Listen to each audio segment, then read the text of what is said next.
صرف ایک منٹ. کیا ہم غلام ہیں؟ آپ کہیں گے ایبسولوٹلی ناٹ. میں کہوں گا ایبسولوٹلی ناٹ. آپ کے اس ایبسولوٹلی ناٹ کے اوپر ہاں ہم غلام ہیں. ذرا گنتے تو جائیں گے. اگر آپ کا خیال یہ ہے کہ ہم محمد مصطفیٰ کے غلام ہیں تو معاف کیجیے، ہمارے اعمال ایسے نہیں ہیں جس کو سیرت النبی سے کوئی دور دور کا بھی واسطہ ہو. اگر آپ سمجھتے ہیں کہ ہم ایک خدا کے غلام ہیں تو شاید عملی طور پر جو تقاضے ہوتے ہیں کسی غلامی کے وہ ہم پورا نہیں کر سکتے ہیں. ہاں ہم غلام ہیں. ہم غلام ہیں ان معاشرتی روایات کے جنہیں توڑنے کی ہم خود میں ہمت نہیں پاتے ہیں. ہم سمجھتے ہیں کہ کیا اچھا ہے اور کیا برا ہے، لیکن جب وقت آتا ہے تو ہم معاشرے کی غلامی کرتے ہیں. ہمیں معلوم ہے کہ حضور اکرم نے اپنی بیٹی کی رخصتی پہ صرف ایک شربت پیالے پہ کی، اور جو جہیز تھا وہ بھی سب کو معلوم ہے، اور حضرت علی کرم اللہ وجہہ نے جو مہر دیا وہ بھی سب کو معلوم ہے. ہم اس کی اتباع نہیں کر سکتے. ہم غلام ہیں معاشرے کے، معاشرتی روایات کے. لوگ کیا کہیں گے اگر ہم نے اس کے برعکس سوچ کر دیا؟ اس کے علاوہ بھی بہت ساری غلامیاں ہم نے اپنے اوپر پال رکھی ہیں جس سے ہم ہٹ کے سوچ نہیں سکتے ہیں. لیکن معاف کیجئے، آج کل جو سب سے بڑی غلامی ہے جس میں یہ پوری قوم مبتلا ہے، پوری قوم ہماری دراصل ایک جیل کے سیل میں بند ہے اور اس سے باہر نہیں نکلتی ہے، وہ ہماری غلامی سیل فون کی غلامی ہے. آخر 20 برس پہلے بھی اس کے بغیر ہماری زندگی گزرتی تھی، لیکن آج یہ تصور محال ہے کہ 24 گھنٹہ بھی ہم سیل فون کے بغیر گزار سکتے ہوں.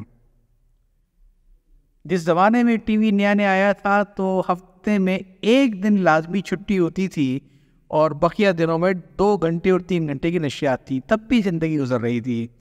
لیکن اب یہ cell phone round the clock ہو گیا ہے. اگر آپ واقعی غلامی سے نجات حاصل کرنا چاہتے ہیں، غلامی کو ایبسولوٹلی ناٹ کہنا چاہتے ہیں، تو اس سیل فون کی غلامی سے نجات حاصل کیجیے. آپ کا خیال یہ ہے کہ یہ سیل فون آپ کو انفارمیشن دیتا ہے؟ معذرت، یہ آپ کو اس خلجان میں مبتلا کرتا ہے کہ جو اطلاعات آپ پاس آ رہی ہیں اس میں سے کتنی انفارمیشن ہے اور کتنی مس انفارمیشن. یہ اخلاق کو تباہ کر رہا ہے، یہ بول چال کے انداز کو تباہ کر رہا ہے، یہ بڑے بڑوں کی رسپیکٹ کو تباہ کر رہا ہے. لیکن ہم اس کے غلام ہیں. صبح اٹھنے کے بعد سب سے پہلے ہم سیل فون کو اٹھاتے ہیں اور چیک کرتے ہیں کہ رات کیا کیا ہوا. دن بھر یہ سیل فون ہمارے ساتھ رہتا ہے. کیا آپ اس کی غلامی سے نجات حاصل کر سکتے ہیں؟ صرف ایک چیز میں آپ سے یقیناً کہوں گا، اور وہ یہ ہے کہ اگر آپ انفلوئنسر بننا چاہتے ہیں، معاشرے میں کوئی تبدیلی دیکھنا چاہتے ہیں، اپنا کردار ادا کرنا چاہتے ہیں، تو یقیناً آپ سوشل میڈیا کا استعمال کیجئے. یہ وہ واحد فورم ہے جو مفت میں آپ کو پاس موجود ہے، جس کے ذریعے آپ اپنا پیغام، اپنے احساسات، اپنے محسوسات لوگوں تک پہنچا سکتے ہیں. 2 چکروں میں مت پڑیے گا. ایک تو یہ کہ کسی نے آپ کا پیغام سنا یا نہیں. سوال یہ ہے کہ پرندے جب گنگناتے ہیں تو یہ نہیں دیکھتے کہ ہمارا نغمہ کون سن رہا ہے. پرندے اس لیے گانا گاتے ہیں کہ وہ گانا گانا چاہتے ہیں. انہیں کوئی داد نہیں چاہیے، انہیں کوئی تعریف نہیں چاہیے، انہیں کوئی لائک نہیں چاہیے، بلکہ انہیں تو آڈینس بھی نہیں چاہیے.